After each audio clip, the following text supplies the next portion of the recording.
सर्दियों की एक गहरी रात थी। बाहर ठंडी हवा ऐसे चल रही थी जैसे किसी ने आसमान में बर्फ छिड़क दी हो। ऋषभ अपने कमरे की खिड़की के पास बैठा था, स्वेटर में लिपटा हुआ। उसके फोन की स्क्रीन पर प्रीति का नाम चमकता हुआ दिखाई दिया। प्रीति कॉलिंग। ऋषभ ने मुस्कुराते हुए कॉल उठाई। हेलो प्रीति, इतनी रात को ठंड नहीं लग रही क्या?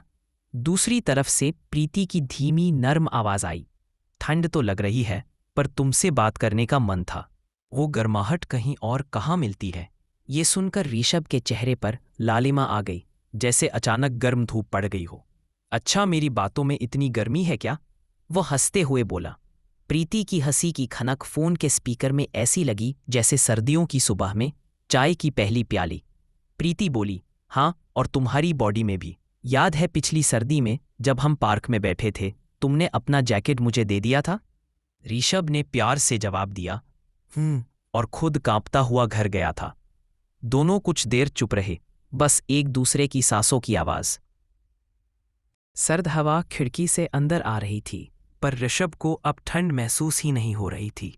प्रीति ने धीरे से पूछा, ऋषभ, अगर मैं अभी तुम्हारे पास होती तो क्या करता?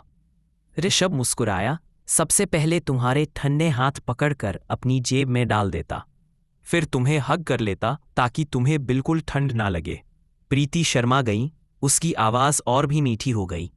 काश सच में अभी तुम्हारे पास होती। दोनों रात भर बातें करते रहे, कभी बचपन की सर्दियों के किस्से, कभी एक दूसरे की नोकाझोंक, और कभी चुप रहकर बस एक दूसरे की तसल्ली को महसूस करते हुए। बाहर की ठंड बढ़ती गई, पर फोन पर चल रही उनकी बातचीत ने दोनों के दिलों में वैसी गर्माहट भर दी कि उन्हें सर्दी का एहसास भी नहीं हुआ। जब कॉल खत्म हुई, प्रीति ने आखिर में कहा, गुड नाइट ऋषभ, तुमसे बात करके अब ठंड नहीं लग रही। ऋषभ मुस्कुराते हुए बोला, गुड नाइट प्रीति, तुम हो ना, इसलिए मुझे भी गर्मी ही गर्मी लग रही है।